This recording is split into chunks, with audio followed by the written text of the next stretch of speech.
Sometimes a little change is good, no? It gives you the opportunity to move ahead in life, to grow and discover, to reach new bolder milestones, while still holding true to everything you stand for.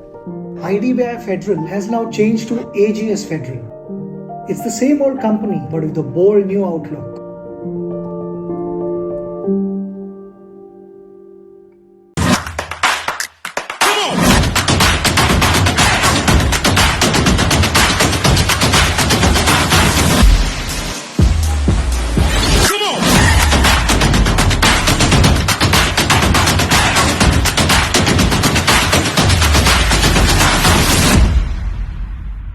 तो कितने सालों के बाद जन्मदिन पे मेरे हाथ का बनाया खाना खा रहा है।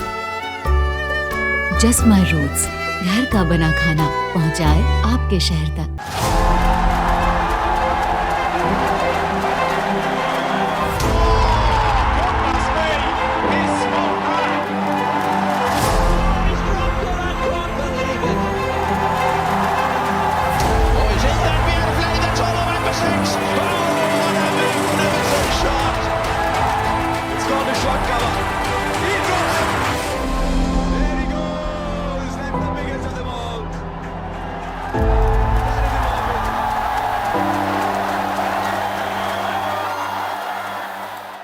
Hello and welcome to this episode of Backstage with Boria with Mr. Vinod Rai on his book, Not Just a Night Watchman. Mr. Rai led the BCCI for 3 years, a little more than 3 years, as the head of the Committee of Administrators appointed by the Supreme Court of India, taking charge on the 30th of January, if my memory serves me right, and went through quite a tumultuous phase in the history of Indian cricket, some critical decisions. Mr. Rai, welcome, and thank you very much for speaking to me.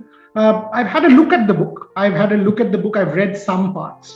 But I've also read some of your media interactions and seen some of them. So everyone wants to know the most sensational part, and I will also. That is Virat Kohli and Anil Kumble. But before all of that, let me ask you this. Now that you've had a distance from the BCCI, how much will you give yourself as the chairman of the COA? Say in a yardstick of 10, are you satisfied with what you did? Are you dissatisfied? Or you're like, okay, I could have done better? Boria, number one, thank you very much for having me on your show. You are a veritable, what I would call an encyclopedia on cricket and sports matters. So it's lovely to be with you. Now you asked me this question about how much I'd like to give myself for BCCI. I am what I would call totally content with what we did, because our mandate was twofold. And mandate as given to us from the Honorable Supreme Court was, number one, to ensure that the Constitution as cleared by the Supreme Court is adopted by the BCCI and the member associations. And we did that. And that's why it took us about 33 months to do that, barring 3 states who had some reservations about adopting it. All the other states adopted the constitution. Number two's thing was that through the CEO, we had to administer the BCCI. Now, we did it with the fact that all important, prominent events in the cricketing calendar of BCCI were all done to perfection, number one. Number two, we ensured that in the administration of the BCCI, there was total transparency and accountability. And that's why I say that I'm very content with that tenure. When you say transparency and accountability, do you actually allude to the fact that anything above 25 lakhs was on the website, details were on the website, financial spends were for the, were given, people like us, media, journalists, anybody could go and check all of the details? Do you mean propriety came in? Yes. You see, by transparency, I mean that, BCCI is a public body in the sense, though it is privately registered, it's a public body in the sense that cricketers, cricket-loving public would like to know how BCCI operates and how BCCI administers. So you are absolutely right. All the major decisions that we took, we put onto the website. You are also privy to the fact that all the minutes of the COA meetings, and there were more than 120 of them, were all on the website. And finally, any major item of expenditure, which means above 25 lakhs, we put that also onto the website. So the public should know that all this money that the BCCI is getting, how is it being spent? That's what I mean by transparency. So coming to the tricky Virat Anil one, I know you have said in one of your interviews, you've written in the book that what Virat said or what you had a chat, and the thing was junior players felt intimidated. That was something that was brought to your notice. I'm not willing to go into that. That's already in the public domain. What I'm willing to ask, or keen to ask, is even during the Champions Trophy, the day the Champions Trophy ended, the next morning, if I'm right, there was a meeting between the late Dr. Sridhar, Amitabh Chaudhary, the CEO, and Anil. And he still didn't know whether he was going to the West Indies or not. And the way the whole thing transpired, and thereafter Anil did not go. Vinod Rai, seasoned administrator, perhaps one of the best the country has seen. Could you have done things differently? Do you think Anil was left humiliated because of the manner the whole thing was done? Could it have been done differently? Two things. The thing could have been done 100 times better. There is no two ways about it. Number two, that I felt I really empathize with Anil Kumble, because Anil Kumble is a legend in his own right. Okay, I am very fond of seeing him play, and I've admired him the way he plays. I feel that he deserved better. Okay, but unfortunately, the position, the predicament in which we were placed, look at it like this. It was in April that we get to know that Kumble's contract is only a 1-year contract. We didn't even know that. Kumble had signed a contract in June of 2016. Why he was given a 1-year contract, I still don't know. Because normally these contracts are 2-year contracts. And not only was it a 1-year contract, the contract did not have a clause for extension. You must be aware of the fact that then publicly I had stated that if there had been an extension clause in Kumble's contract, I would have automatically extended him for another year, because we felt that he was such a good coach. Now, since the clause was not there, what do we do? If we had ordered extension, some busybody would have gone to court and said, gotten a stay, saying that we didn't follow any process. And there were enough number of people who were disgruntled at that point of time. So we had no option but to follow the very credible process that the BCCI had followed in appointing Kumble. We just followed the same process and entrusted it to a CAC. We asked the CAC to talk to Anil Kumble and the team to ensure that there is no dissonance in the dressing room. That's how it happened. So, I've got this letter which I've published in my book, dated 11th June 2019, written to the Secretary of the Board, signed by 3 members of the advisory committee, Sachin Tendulkar, Saurav Ganguly, VVS Lakshman, and also CC'd to the CEO. And they actually say that they have met Anil, and in view of it, they still believe that the matter should have been sorted amicably. And if I read through that letter, you are privy to that letter, that the Cricket Advisory Committee too wanted the matter sorted. Why couldn't it be sorted? Why couldn't? I'm aware of the fact that there was a meeting done on the 19th of June in London, separate meetings with Virat and Anil. Why couldn't Vinod Rai get the two of them to sit across the table and solve it? Please understand, Vinod Rai in the business of BCCI was barely 3 months old. A totally outsider to the entire game of cricket. So I am on record in the book to say that I spoke to Sachin, I said, Sachin, if you speak to Anil Kumble and the team on the other side, and Virat with the team on the other side, coming from you and legends like you, Saurabh and VVS, they will think about it more than a rank outsider like me trying to give them gyan about how they should conduct themselves. And Sachin acknowledged that fact. And they did speak. This letter only says that they want to reappoint Kumble as the head coach. But Kumble, being the mature person he is, being the dignified person that he is, he took the professional route out and said, well, if I am the reason because of which there's dissonance in the dressing room, I will step up. And that's why he stepped up. Sir, while we say that Kumble, took the dignified route, and you're right. You're right in saying that. I remember that meeting at the Taj, the St. James's, the Taj Hotel, where Sachin, Saurav, and VVS met. I think it was one day before the Australia game in the World Cup that meeting happened. Your meeting with Sachin in Birmingham on the Pakistan-India match day. All of that, yes. But even Virat, sir, to be fair to Virat, Virat did not take this call, but Virat faced a lot of flack. If you remember, he faced a lot of social media flack, which was unfair. Virat Kohli was doing a job as the captain of the Indian team. He was representing his point of view. And on this matter, I had written then, I hold it now, Virat Kohli was not at fault. Your thoughts on that?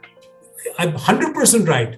In interviews, and I've made it very clear in the book also, that Virat as captain of the team was only representing the team's feelings. He was not the one. Lots of people have asked me what was the behavior between Virat and Anil Kumble. I said, listen, number one, we didn't see them together in those 3 months. Number two, that between Virat Kohli and Anil Kumble, there was no dissonance. Virat as captain was speaking only on behalf of the team. And I've said on record that it is the junior members of the team who felt intimidated. So it is wholly unnecessary that the whole blame is being put on Virat Kohli, the captain. It's totally it two alpha males? Was it ultimately, that's my last question on this one, was it two alpha males in the dressing room, both headstrong, both wanting to do great for Indian cricket? Unfortunately, one had to give way. In cricket, the captain stays, the coach has to go. Was it that? I don't think it is a question of two alpha males. You see, because two hardcore professionals, cricketers, will have different perspectives on various views. So if they disagree on professional issues concerning cricket, you can't say that, they are not able to agree on those things. That I don't think that was the issue. The issue was not that. Maybe the younger players felt that Anil Kumble was imposing too much of discipline on them, whereas a 22, 23-year-old person feels that, well, I'm hardly at an age where I should be treated like a schoolboy or whatever it may have been. So it was not two alpha males only. There was much more to it. And that's how Kumble took the way out. Okay, so another when I'm at the World Cup, let me just ask you the other World Cup issue. Mahendra Singh Dhoni wearing the army insignia on his gloves became a massive thing. We were at the Oval. I remember calling you multiple times, trying to check what was going on. You were not taking calls. It was a big controversy. Then obviously it was against ICC rules. Sir, what exactly happened? How did you convince MS not to wear it the next game? Clearly the whole country felt he's entitled to. Your thoughts on MS and the gloves controversy? I also feel that it was a small insignia and he should be entitled to wear it. There are no two ways about it. So if you'll recall, in the beginning, we backed him. We totally backed him. But unfortunately, I found that there were 11 pages of ICC rules, which went into details about what a player can wear, what a player cannot wear, and the gloves were also included in those 11 pages. Now, once there is a ruling or a regulation, I don't want the team to be going against that regulation. So it was only then that we told them that, look, while we are with you 100%, but please see, it is in writing.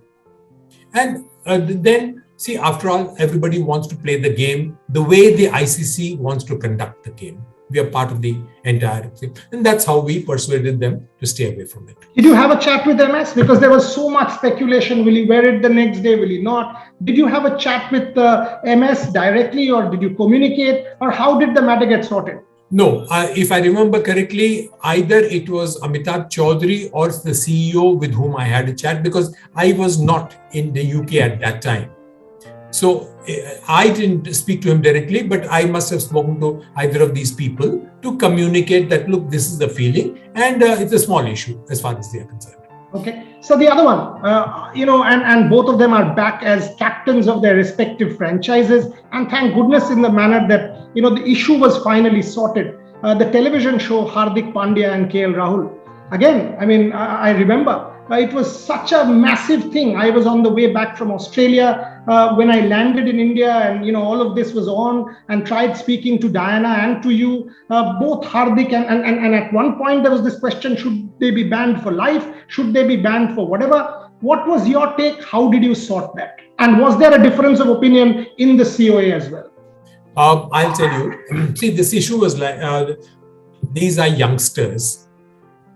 They are neither experienced nor coached on how they should conduct themselves before national media, which we started later, trying to sensitize them how they should do it. And this was an off-the-ground misdemeanor.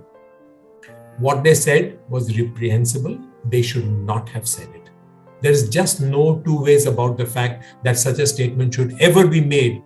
Maybe this was dressing room banter, but being inexperienced, they said it over national media. That was one side, but it was an off-the-ground misdemeanor. Now, what we did was we suspended them from 2 matches. There was quite a hullabaloo in the country about it all. We called them back. But I spoke to Ravi Shastri about the issue. I spoke to the captain about the issue. We must acknowledge that this for people, 2 youngsters who have expressed regret, have publicly apologized. Do we terminate their careers for these off-the-ground misdemeanors? You have been in the cricketing community longer than me. There are much more prominent cricketers or in England and Australia who have conducted all kinds of things off the ground, and they have been let off with warnings and things like that. It was then that we referred the issue to the ombudsman or the ethics officer. What did he do? He just fined them 20 lakhs each.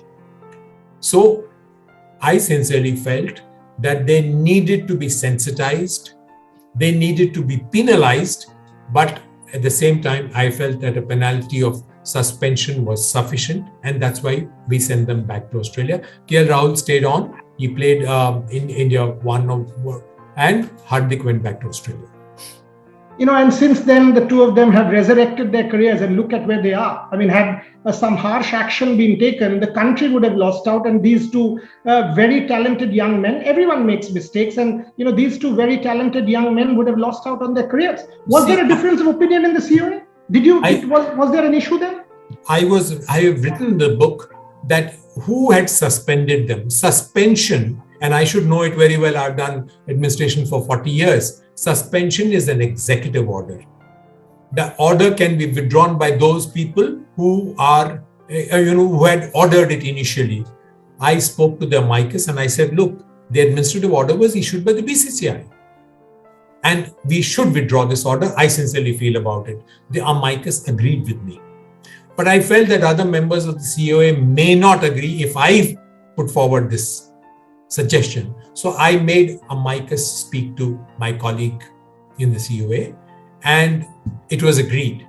It was then that I made the proposition that let's withdraw this suspension order, and these youngsters who have a lovely career ahead of them, who have expressed regret, they should be allowed to go back and join. So was there a talk at all after the 2019 World Cup about a change of guard as head coach and the coaching staff? When once India lost in the semi-final and reappointments happened during the West Indies tour, Ravi, Bharat and Sridhar, was there any kind of talk at that point in time? Because there were rumors that the coaching staff may lose their jobs and there might be a change of guard. Was there any such talk that you are privy to, or did it happen? There was lots of murmuring all around. And that was the first time that the murmuring had come to say there should be accountability established for whatever happened in the World Cup. Now, I don't think accountability in BCCI has been, till the time we were there, so much of a priority factor. So we did some soul searching, we did some introspection, we had some internal meetings, things like that, but that was about all, not more than that. So there was no real talk to remove the Ravi, Bharat, Sridhar Troika. When they were reappointed in August. Before that, from July to August, when all of this was going on, there was no pressure on you. There was no external pressure on you. No, there's certainly no external pressure on us. No. Okay. So the Mithali Ramesh thing, I mean, obviously, again, I've got to ask you that. Do you, when you look back, and I'm not bothered about Mithali versus Ramesh, that for me is a non-starter. Do you think Mithali and Harman, two stalwarts of the game, from what happened, Indian cricket could have done better? Again, the issue could have been dealt with better when these two stalwarts coming together could have been better for Indian cricket. See, I have always believed that issues within the team should be settled within the team management itself. Obviously, in BCCI, we have a grievance redressal mechanism, but why should it go there? There is a coach, there is a captain, there is a vice captain, there is a manager. Now, Mithali, being a senior member of the team, deserves some greater respect and regard. Her words need to be given some weightage. Now, in case they had wanted Mithali not to play in that particular game, it should have been done, all sitting together, saying that, look, the team which won the previous game is the team that we want to field in this game. If they had said that, Mithali, as I know her, would have opted to stay out. Why tell your senior most player 2 minutes before the captain is going to do the toss that you are not playing? That, I think, was very unfair and should have been handled differently. Did you sort of get a meeting done between these two in Delhi to try and reconcile their differences sometime before the Australia tour? Between the two players? Between Mithali, Harman and yourself? Yes, I did. And in fact, it was Harman who reached out. And I respect her for that. We talked about it. And actually, Harman also did not know that Mithali had not been informed earlier. She was taken aback when she got to know that she had been informed just before the toss. She believed that she has been informed and it's been settled between the manager and the coach and Mithali. It came to her as a surprise later when she got to know that Mithali got to know about not playing in the team that day, just a couple of minutes before the toss was done. The final one. I mean, I know I've sort of night watchman is expected to have some loose balls at least, but I've tried to bowl bouncer after bouncer. Sorry about that. You faced all. You said you are very content. Do you still follow cricket? I'm sure you follow cricket and not the BCCI administration. Again, I'm picking up from your public interviews. But now, for example, you and Ram, you guys were friends. I mean, there have been a lot of acrimony in the public domain. Things have been written. Or you and Diana, have things been reconciled now that it's all over? Or when you look back, is there something there between you, Ram, Diana, Vikram? Are all of you guys at any point in time, do you talk at all? See, I continue to follow cricket very closely.